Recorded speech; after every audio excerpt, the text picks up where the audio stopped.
Hey everybody, this is Perch, and there's a couple episodes of the new Lord of the Rings Rings of Fire show out.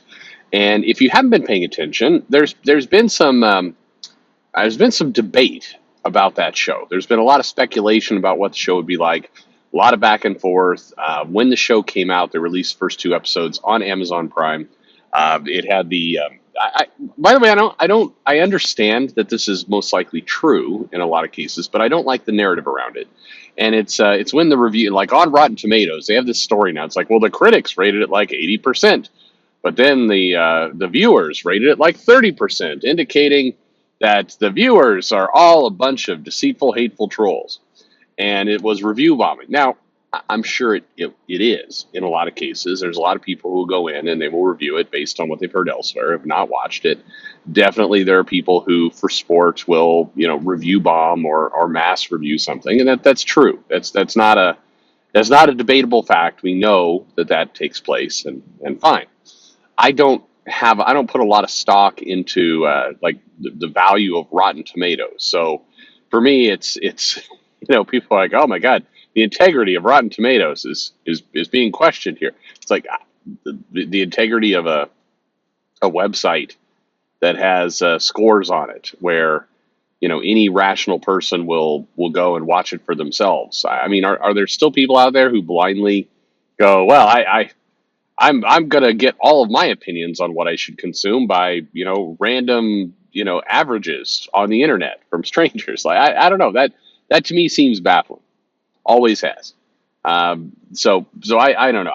I don't see the fall of Rotten Tomatoes as severely as others. But regardless, yes, people are definitely review bombing. What I don't like about the narrative is like, well, this just indicates the show is quality because the critics liked it. And I mean, go way back before we were talking about internet trolls or anything else like that. It's pretty common that critics would like things that the mainstream audience doesn't. And so this has been this ongoing kind of battle debate in Hollywood of, what is truly good art. And my opinion has always been, what you enjoy. If you are a fan of Pauly Shore movies, that's art to you. That makes you happy. That's your bliss. That's what you want to spend your money on. Far be it from me to tell you that the Pauly Shore movies are shitty.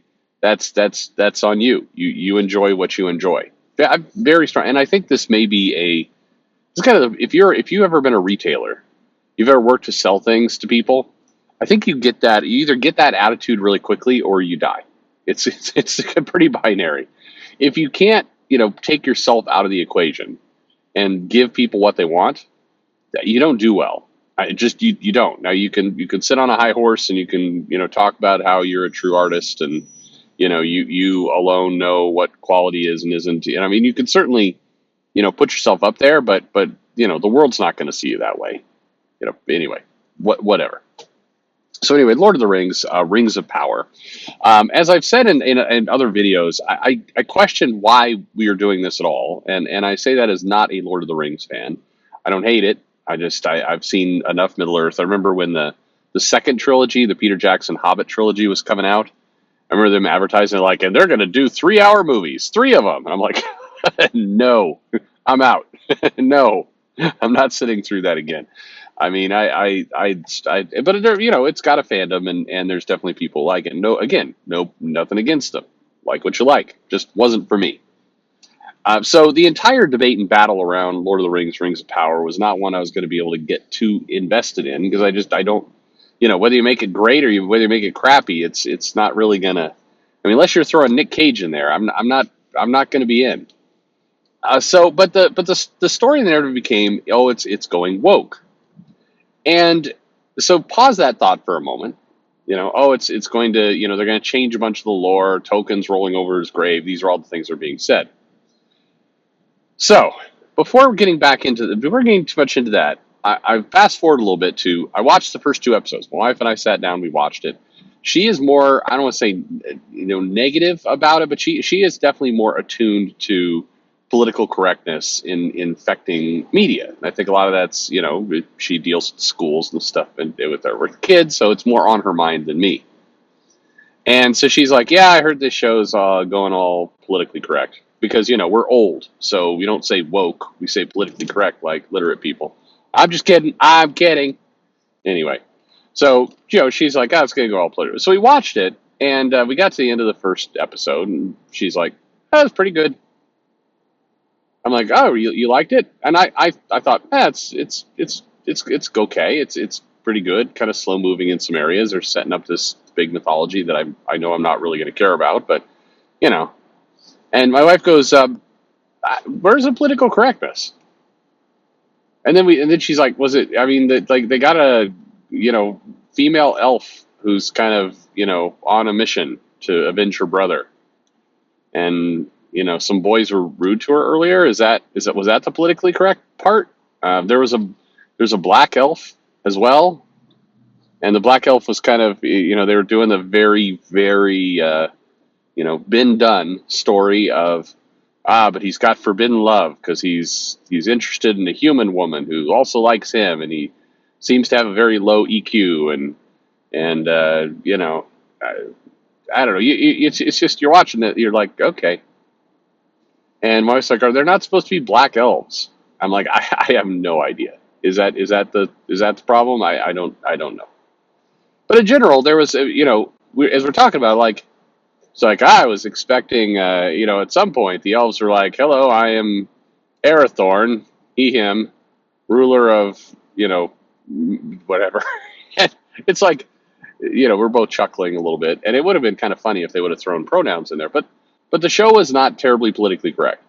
Again, unless the issue is, the black elf is the problem, and the female protagonist or the female hero is, driven by the death of her brother, trying to avenge him. Is that the politically correct bit? Because I don't see it. But we watched the second episode. Nothing really changed. We met a dwarf whose wife was black, and we haven't seen black dwarves before, I guess. What was funny is, and this kind of gets to the point of my comments here, is if you looked at the Rings of Power promotional materials, little posters, the ads they were putting out, they had the wife of this dwarf in the show, and she was looking like she was a badass, like she was queen of the mountain, and like she was about to pick up a hammer and go murder some people. And that's kind of how they portrayed her in this poster, like this is a fierce and formidable character. And when you actually watch the episode, and maybe things are going to change. Maybe the Dwarven Kingdom's going to fall, and she's going to become the queen of all the dwarves. I have no idea. But she was kind of the wife. Her contribution was to tell what Elrond, like, you're staying for dinner, and the husband's like, I don't want him staying for dinner. And she's like, no, you're staying for dinner. That was her. That was what she came with. That was it. I don't know. It didn't connect to the poster was portraying that the very different kind of character. Again, maybe it's coming. I don't know. But so we're watching it, and my wife and I are like, we don't really enjoy this, but it doesn't the politically correctness doesn't really feel like it's here. We went through the last season of Westworld, which was a complete dumpster fire of a season, and they're doing a bunch of very odd, what I would call politically correct inserts around gender identity, but they're robots. So it's like, what are you even talking about here? They're not even human. So that's where it felt more forced and bizarre that they were putting that in. It didn't fit the story. In the Lord of the Rings of Power, again, 2 episodes in, by the time this video comes out, at least a third and a fourth one may be out. Maybe they're going to get to, transgender orcs. I have no idea if that stuff's if it's coming, or maybe they're going to talk about Donald Trump somehow being, the spirit has gone backward through time to be the origin of Sauron, or, I don't know, maybe, they're going to make a joke about Dick Cheney shooting somebody in the face. Is that okay now? Now that Liz Cheney is flipped on Trump, is it okay that Dick Cheney shot somebody in the face? I'm not sure anymore. Regardless, the show, if you watch it, I don't know. You don't, unless you're really trying to find something. I don't think you're finding anything. Again, unless the claim is, and this is me not knowing about Tolkien. The claim is, Tolkien said in his work that there can never be black elves, and then somebody decided to make black. I mean, but I don't. Was that said? I don't know. Again, I'm sure a lot of people, Lord of the Rings fans, are going to come in and lecture me about all the things I'm missing. But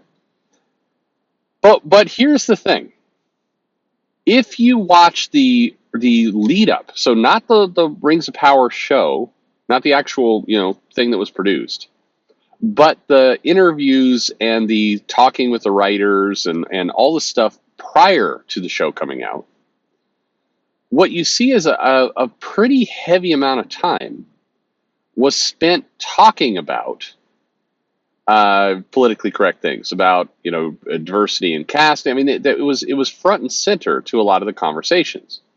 It's kind of like that poster I mentioned where they put the dwarf character there, but the dwarf character had a bit part to the show, so it felt like in the run up to this, they spent a lot more time going on and on and on and on about the politically correct aspects of what they were going to introduce into the show. And in a lot of cases, the interviews quickly veered to kind of going after the fans. It's like, we're going to tell you about, this thing that we're going to do is politically correct in the show. And if you don't like it, you're a racist bigot. And we have racist bigot fans. They have no place in our fandom. But then when you actually watch the show, you're like, why did you go down that? Why did you do this side quest of this entire discussion that didn't have anything to do with what you were creating, or at least nothing really discernible? Like, I think you could have come out and said, yeah, we did a lot of, we looked for casting. We found this one actor to be our our elf guy who's got this unrequited love, or this forbidden love thing, and he was great. Yes, he's black. He's an amazing actor. It's great. I think it's going to be fine. You could have just done that. But I'm looking at some of these interviews because then my wife and I talked, and I'm like going like, where did this all come from? So I'm looking it up, and good Lord, there were a lot of interviews and comments and quotes going on and on and on about inclusion and all this kind of, and it's like, you talked less about the actual show you were going to produce, a show that felt, at least in the first two episodes, like a pretty benign fantasy thing that you overspent on, to talk up a bunch of aspects that didn't even come through in your show. What are you doing? Like why do this? And I got to thinking about comics. There's so much noise about comics, and it's forced diversity and all this, all this kind of stuff. But by and large, if you read the comics, the vast majority of them, not all, but the vast majority of them, the issues that I would have with the comic are like, well, the quality's kind of poor, the art, clearly the artist was not given enough time, the inker came in and just wrecked whatever the penciler was doing. They've made the villain into a ridiculous parody of themselves. Like, it's a bunch of stuff like that. The characters are not running around, again, announcing some of this stuff. Now, I'm not saying it doesn't exist. Of course it does exist. There is this desire to insert more politically correct things, change the orientation of several characters. It certainly is happening. The legacy swaps, all that kind of stuff. Yes, it is happening. But my observation, my theory that I present to you is the behind the scenes, the noise about what people intend is like, you would get the impression that it's 95% of the comic content is all politically correct, kind of political nonsense. When in reality, the content inside the comics is, I don't know, 25%. I don't even know. It's much less. I'm not saying it doesn't exist. If anyone comes in here like a jackass, Perch is saying it's all fine. I'm like, you're not listening, dumbass. You deserve to be mocked. but it is striking to me that we have this thing, and I'm seeing a lot of people kind of wave their hands going, how do we solve this divide between toxic fandom and creators? And it's gotten so difficult and everything else. Well, here's one, humble proposal for how we solve this. Stop talking so much about it. And by this, I mean, the creators of your show, if you're going to go launch a show, like, for example, you're getting ready to do Invincible season 2, and it's coming out. And I see an interview where it's like, our villains are a lot like our contemporary politics. You take a look at Trump, and you realize that, our cartoon is an analogy for Trump. It's like, or you could just shut the fuck up and say you've got a villain who wants to take over the world. You do not need to equate it to Trump. You may be thinking in your head, Trump is my inspiration for this, it's fine. But if you say that, well, first of all, why would you say it? Your villain is a cosmic alien who tries to, who has superhuman powers, flies around, could shoot lasers out of their eyes, all this kind of stuff. Why would you, want to tie a super fantasy, superhuman character to a politician who was in Home Alone 2? Why would you do that? That's a very weird choice. Why, if it's a Legion of Superheroes comic and you've got a diverse cast already, you've got different body types, you've got thin characters, you've got white characters, black characters, Native American characters, handicapped characters, or handicapable, whatever. You've got LGBTQ characters, you've got all kinds of, you've got a huge cast of thousands in Legion of Superheroes. That's your comic. That's what you're producing. Why then would you give an interview talking about how, there are parallels of Black Lives Matter inside of Legion of Superheroes, a highly polarizing topic? Whether you agree with it or not, it actually, it diminishes what you're doing, not helps. And what you do is pretty soon, once you start talking about it, you're talking about something that is polarizing. So therefore, you're going to get debate. You're going to have people who are coming in to argue with you. And very soon, you're going to find yourself in an argument about the relative merits or problems of the Black Lives Matter movement, as opposed to what you are creating, a comic book. And maybe you actually want to have debates about that kind of stuff. But here's, again, another suggestion. Go to your local Starbucks, sit down and say, I want to talk about politics. And then some people will show up and they will fight you. I mean, not physically, or maybe. But you can have that debate in your own private life. You do not need to take the work that you're doing and completely and utterly eclipse it by throwing in a bunch of bullshit. You don't need to do that. It is harmful to you, to your own work. And so my observation with Lord of the Rings is you had a show where if you did not do what are a lot, and I was quite shocked, there were a lot of interviews that felt almost like people wanting to start a fight.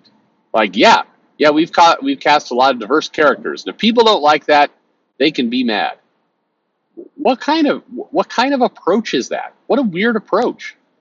And how bizarre when the actual thing you produced doesn't reflect what you're saying. Lord of the Rings, what's funny is I feel slightly vindicated. I did the interview with Gabe a while back, and it started off as a train wreck of an interview because it's like, I don't know, I made some comment about Lord of the Rings, and then there like a 15-minute rant ensued, and my comment was like, I suspect that a lot of this stuff's going to be overblown. It was, and it wasn't. The overblown part was if you didn't pay attention to the internet, if you didn't read these interviews, and what rational person is off reading? I don't know, Entertainment Weekly who's reading that these days? But anyway, if you ignore those things and you just turn on the TV, watch the show, you would come away with it going, the fantasy show. I don't know if that girl character is probably not going to kill Sauron because he does show up later. So but we'll see what happens. It's kind of moving slow, and why are all these Hobbit characters are running around? Not sure what their deal is. That's your takeaway. But if you consumed in a year leading up to this show endless interviews and then reactions to those interviews and then reactions to those reactions about how the show was super woke, PC, everything else, the show's dead to you before it even starts to air. And we can all attack the fans for that. You could say, toxic fans should have waited and listened and everything else. Okay, for their own sanity, maybe. But who put this stuff out there? Who put the interviews out there? Who put the promo material out there? Who decided to focus on? And again, I'm very curious about how the dwarf wife character evolves, because she was front and center on a ton of the marketing. A lot. And as far as I can tell, again, 2 episodes in, she is not a main character. Now, maybe it's going to grow. Maybe. Again, more power to her. She seemed charming in the second episode. Is fine. But that's a strange choice. And if you do that, and there's nothing wrong with giving that actress promotion, again, she seems delightful. But if you do that combined with a bunch of very passive aggressive, if the fans don't like this, they can come fight me statements, I, you're out of your mind. You're picking a fight that doesn't need to be picked. It doesn't do you any good, and it doesn't even reflect what you're making. So on every front, you failed. I don't know. Food for thought. Again, I'm sure a lot of you have other opinions.